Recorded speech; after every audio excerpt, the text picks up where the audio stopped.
Alors, je m'appelle Christiane Langlade, je suis médecin et donc je suis ici pour plusieurs raisons. Premièrement, parce que ça fait quand même depuis déjà un certain temps que la santé est mise à mal. Fermeture des lits, problème de provisionnement aussi au niveau des médicaments, hein, ça on l'a connu. J'ai travaillé en milieu hospitalier et il y avait des médicaments qu'on n'avait pas. Ensuite, diminution du personnel, fermeture du lit. Et puis là, alors là, la goutte d'eau qui a fait déborder le vase, c'est quand même la gestion là, du Covid. Là. Et quand j'entends notre président qui dit que tout a été très très bien géré et que grâce à leur gestion, ils ont évité plusieurs milliers de morts, voire dizaines de milliers de morts, là, je trouve que c'est vraiment soit du déni, soit vraiment de la mauvaise foi. Voilà. Il ne faut pas oublier qu'il n'y avait pas de masque, il y avait des infirmières qui étaient obligées d'avoir des sacs poubelles, il n'y avait pas de gants, ça a été une catastrophe. Et ils ont osé dire pendant la crise du Covid que les 584 lits et les postes de personnel, 580 postes et 187 lits au CHU de Nancy seraient effectivement fermés. Alors, il me semble avoir lu quelque part que peut-être il avait fait marche arrière, mais je me méfie tellement de toute façon de toutes les salades qui nous sont racontées parce qu'il veut récupérer tout ça que voilà. Donc je pense que là maintenant, il faut passer aux choses sérieuses et que de toute façon maintenant, il faut vraiment se fédérer et manifester notre mécontentement. Alors moi, ce que j'espère de cette mobilisation aujourd'hui, c'est que d'abord, de toute façon, cette mobilisation continue, qu'il y ait de plus en plus de gens qui se rassemblent par rapport à tout ce qui est social, tout ce qui est économique, tout ce qui est écologie, que vraiment il y ait de plus en plus de gens qui réalisent que maintenant, on a quand même vécu 2-3 mois où effectivement on a eu le temps de réfléchir et là, maintenant, il faut passer à l'action. Et c'est pour ça que ce que je trouve très bien, c'est qu'il y ait des endroits où on puisse se mobiliser et qu'il y ait de plus en plus de solutions et de mobilisation dans les semaines, les mois à venir. Et j'espère surtout qu'à la fin du mois, les gens vont surtout se souvenir de tout ça pour savoir s'ils mettent un maire de la République en marche au sein de leur mairie. Aujourd'hui, nous sommes le 16 juin et il s'agit aujourd'hui des mardis de la colère. C'est une journée de manifestation pour tous les professionnels de la santé, mais au-delà également, puisqu'on appelle les usagers à venir soutenir, comme ils ont pu le faire durant toute la crise sanitaire, par l'applaudissement des soignants justement à 20h au balcon. On les appelle également aujourd'hui à les rejoindre dans la rue pour manifester leur colère et tous les dysfonctionnements dont ils sont les victimes depuis de nombreuses années par les politiques budgétaires qui ont affaibli énormément notre système de santé, que ce soit à l'hôpital, que ce soit dans les EHPAD, que ce soit au niveau des aides à domicile, des ambulanciers, de la psychiatrie et j'en passe, tous les professionnels de la santé en général. Je suis du secteur de la métallurgie et effectivement les ponts qui peuvent exister entre la santé et l'industrie en général ou n'importe quel secteur, c'est que de toute façon, on a tous besoin, tôt ou tard, d'accéder à des soins de qualité et bien sûr d'avoir des soins gratuits pour tous.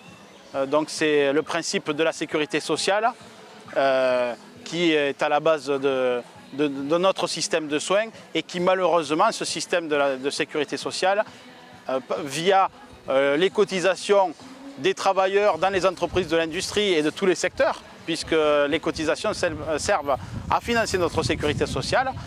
Donc les ponts, ils sont là. C'est qu'on a besoin de soins et que nous sommes tous les propriétaires de notre sécurité sociale. Elle nous appartient et malheureusement aujourd'hui, elle est pillée. Elle est pillée par le capital, par les grands patrons et elle va être encore pillée parce qu'ils vont profiter de la crise sanitaire avec maintenant aujourd'hui une crise économique qui s'annonce pour venir à nouveau piocher dans les caisses de la sécurité sociale via le chômage partiel, via l'activité partielle, via des aides que l'État va abonder en puisant notamment dans les caisses de sécurité sociale, par des exonérations de cotisations sociales dont déjà nous sommes victimes depuis de nombreuses années que les entreprises ne payent pas avec notamment le CICE. Donc tout ça, bien sûr, fait qu'on est tous liés, puisqu'on est tous dans le même système, on doit profiter du système de sécurité sociale pour se soigner et en même temps chacun y abonde. Donc c'est un droit pour tous et chacun y abonde selon ses moyens et reçoit selon ses besoins. C'est le principe de la sécurité sociale. Donc voilà tout ce qui nous lie ensemble. J'espère de cette mobilisation justement que d'une part on ouvre les yeux sur le fait qu'on a besoin de renforcer notre sécurité sociale et tout le système de santé qui va derrière, et non pas de continuer sur les politiques libérales qui l'ont affaibli par des règles budgétaires, alors que la santé, ce n'est pas un coût, c'est un investissement.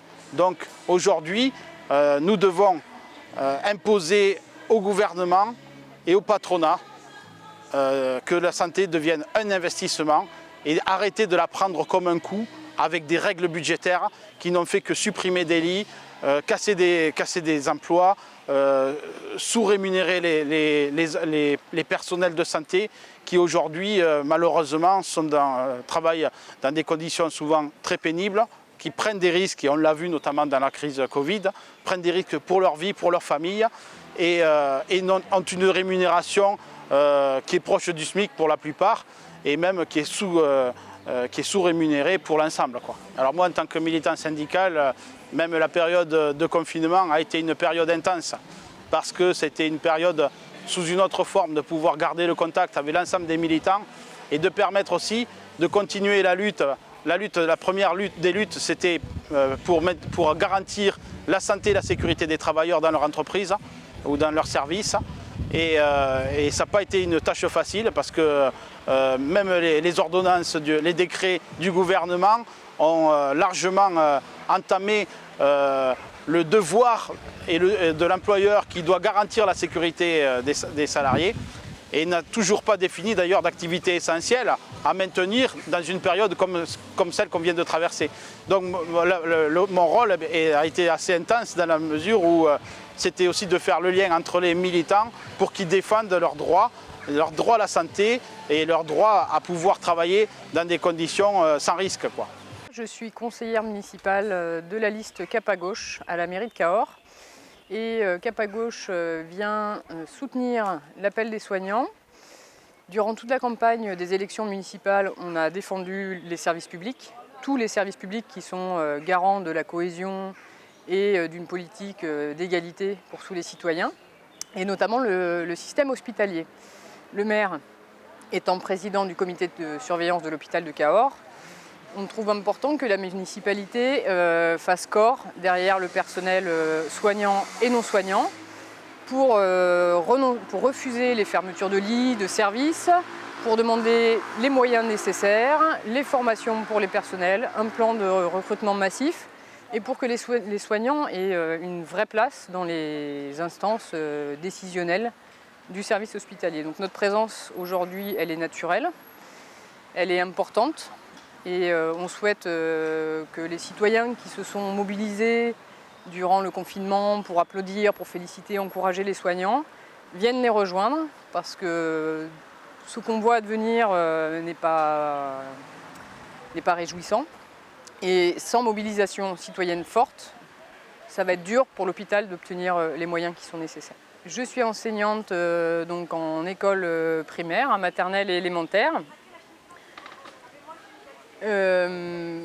Donc on est dans une période assez particulière, assez mouvementée, avec énormément de flou, des ordres, des contre-ordres et des personnels qui doivent faire face à des injonctions qui sont souvent assez éloignées du terrain.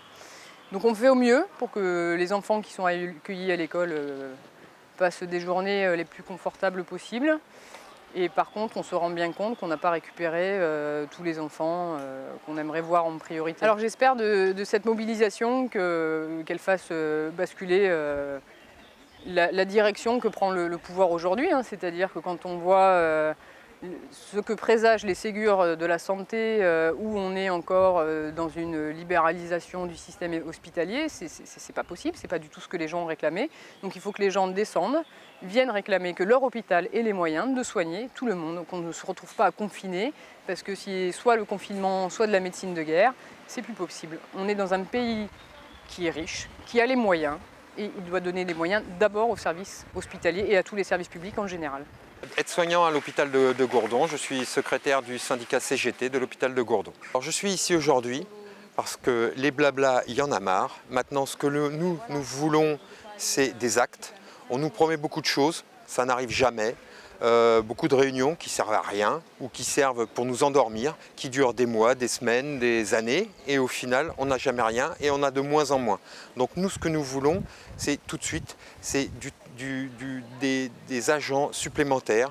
Nous voulons une revalorisation de nos salaires, du personnel, pour pouvoir travailler correctement dans de bonnes conditions, couler à flot, soigner nos malades dans les meilleures, pas pour le milieu hospitalier, ce que nous ne pouvons pas faire en règle générale. De l'argent, il y en a. Pour nous, il n'y en a jamais assez. Il n'y en a jamais du coup. Et on se retrouve au final avec rien. Et on continue à travailler dans des conditions déplorables. Les heures sup ne sont pas payées.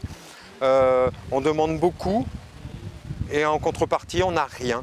On n'a rien, on continue à travailler des 12 heures, un jour sur deux pour la crise. Très bien, les agents ont fait beaucoup d'efforts, énormément d'efforts, sans se poser la moindre question. Et au retour, qu'est-ce qu'ils ont? Les effets d'annonce, Monsieur Macron, 1 000 € pour tout le monde. On s'aperçoit qu'effectivement, il n'y a pas 1 000 € pour tout le monde, il y a 1 000 € pour les EHPAD. Très bien, ils le méritent amplement. 500 € pour le personnel hospitalier, bah oui mais non, le compte n'y est pas du tout. Les heures sup, on les a accumulées, on ne peut pas nous les payer non plus.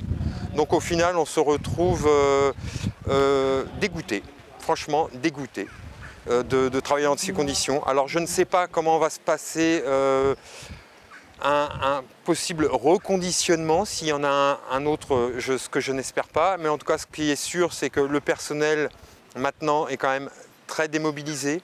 Ils ont fait beaucoup d'efforts, il n'y a pas eu de récompense.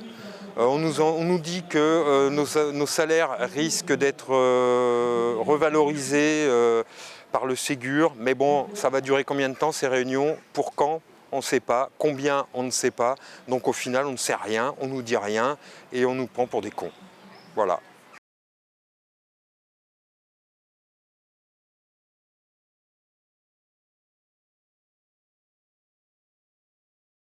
Alors, pendant le confinement, le militantisme que nous avons eu à l'hôpital de Gourdon, étant donné que nous sommes en manque de personnel, nous avons arrêté. Nous sommes retournés dans les services, tous, à 100%, pour accompagner nos collègues, parce que nous sommes des soignants, donc de toute façon nous étions là pour soigner. Et donc effectivement, le militantisme que nous avons eu, nous les avons fait sur nos heures privées. Et voilà, donc nous ne sommes pas posés ce genre de questions, on est retourné travailler. Maintenant nous reprenons notre rôle syndical, mais il n'y a aucune avancée sur pas grand chose, puisque de toute façon il n'y a pas grand chose. Hein. Quand on va voir le directeur et qu'on lui demande comment vous allez faire pour payer les heures sup, il nous répond qu'il n'a pas d'argent, qu'il attend que l'ARS lui donne les fonds. L'ARS nous dit qu'ils sont en train de réfléchir, donc au final ça peut durer très longtemps cette histoire.